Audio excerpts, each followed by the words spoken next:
મહુવા શહેરના હૃદય સમાન એવા શ્રી ખીમનાથ મહાદેવના મંદિર ખાતે શિવની સમક્ષ અને પૂજ્ય ભગત બાપુની પ્રેરણાથી યોજાતી શિવસભા આજે પણ તેના નિયત સમય મુજબ યોજાઈ હતી। આજની શિવસભા વિશેષ અને ખાસ રહી હતી કારણ કે આજની શિવસભામાં ભગત બાપુની પાઠશાળા યોજાઈ હતી। મહુવા શહેરના હૃદય સમાન શ્રી ખીમનાથ મહાદેવના મંદિર ખાતે શિવસભાનું જ્ઞાન સાથે ગમ્મતનું અનેરું આયોજન કરવામાં આવ્યું હતું। આજની શિવસભા વિશેષ અને ખાસ રહી હતી કારણ કે આજની શિવસભામાં પૂજ્ય ભગત બાપુની પાઠશાળા યોજાઈ હતી।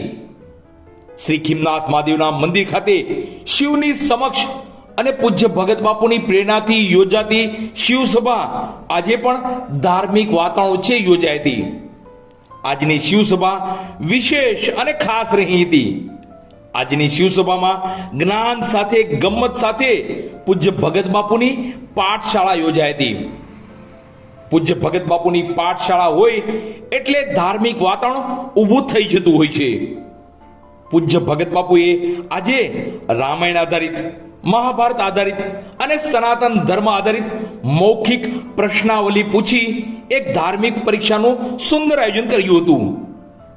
પૂજ્ય ભગત બાપુએ ધાર્મિક પ્રશ્નો પૂછ્યા તો બાળકોએ પણ હોંશે હોંશે પ્રશ્નોના સાચા ઉત્તર આપી ધન્યવાદને પાત્ર બન્યા હતા। તો પૂજ્ય ભગત બાપુએ પણ સૌ શિવ છોરુને આશીર્વાદ આપ્યા હતા। હર શિવસભામાં નિમિત્ત માત્ર મનોરથી દ્વારા પ્રસાદીની સુંદર વ્યવસ્થા કરાતી હોય છે, ત્યારે આજની શિવસભામાં પ્રસાદીના નિમિત્ત માત્ર મનોરથી એવા હર્ષવર્ધન યાજ્ઞિકભાઈ અગ્રાવત રહ્યા હતા અને હર્ષભાઈના જન્મદિવસ નિમિત્તે તેમણે આ મનોરથી કાર્ય કર્યું હતું। ચૈત્ર મહિનાની તિથિ કઈ હતી? રામનવમી આપણે કહીએ છીએ। નવમીના દિવસે ભગવાન આવ્યા। ક્યાં આવ્યા? એમાં શુક્લ પક્ષ અંધાર્યું લંચવાનું ગયું।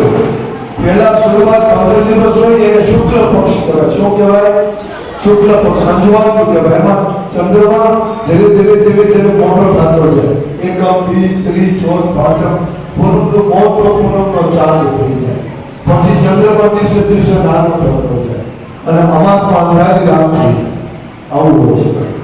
એટલે ભગવાન રામ ચૈત્ર મહિનાની નવમીના દિવસે શુક્લ પક્ષમાં ભગવાન કેટલા વાગે પ્રાગટ્ય થયું? ભગવાન રામનું ચૈત્ર મહિનામાં નવમીના દિવસે કેટલા વાગે જન્મ થયો?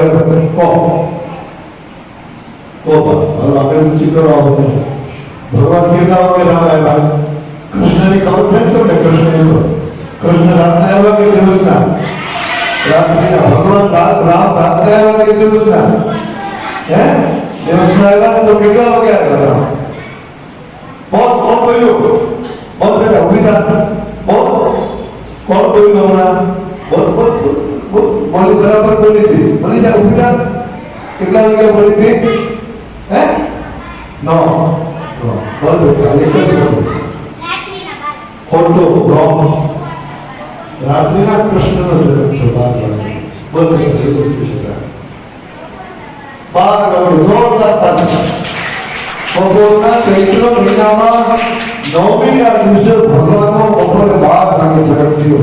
સૂર્ય મધ્યમાં આવી ગયો। સૂર્ય બરાબર મધ્યમાં 12 વાગે એના સમયમાં સૂર્ય મધ્યમાં આવી ગયો ત્યારે ભગવાનનું પ્રાગટ્ય થયું। ભગવાન રામ અને કૃષ્ણ એને ગણપતિ જન્મ લીધા કે પ્રગટ થયા?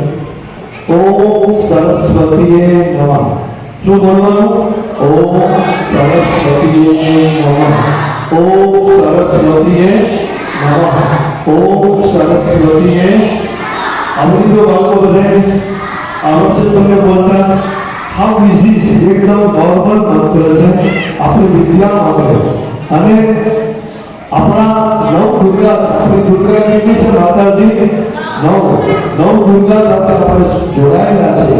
તો નવ દુર્ગા માટે વંદન કરવાના, માની આરતી કરવાની, માની પૂજા કરવાની અને મહારાજને આ માને આપણે આરાધશો તો માની કૃપા ખૂબ બનશે। તમને ભક્તિ શક્તિ આવશે અને એટલી શક્તિ આવશે કે મારી ચંદ્રમુંડને માર્યા છે તેવા આદિકારી લોકો ઉપર તમારો સદા વિજય થાય અને પરમાત્માની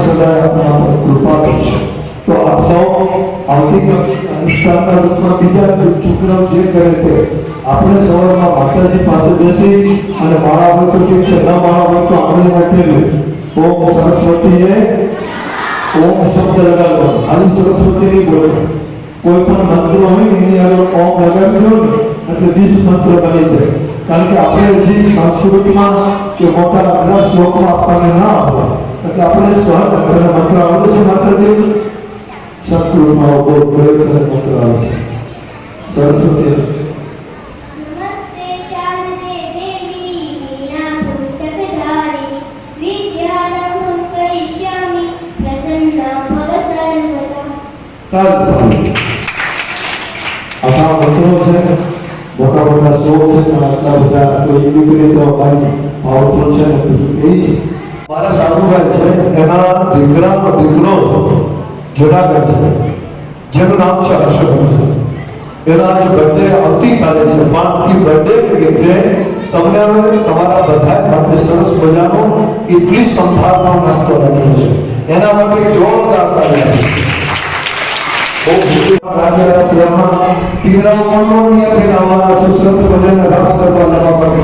આમ જો આપણે પરેશભાઈને પણ કહીએ કે તમારું પત્રકારો પણ તમે કઈ મારા આવ્યું નિયત કરીને કર્યું ને પહેરીને કન્યા ચોરી કરીને પહેરાવીને બે માણસે તમે અત્યારે રસોઈ કરીને આવજો.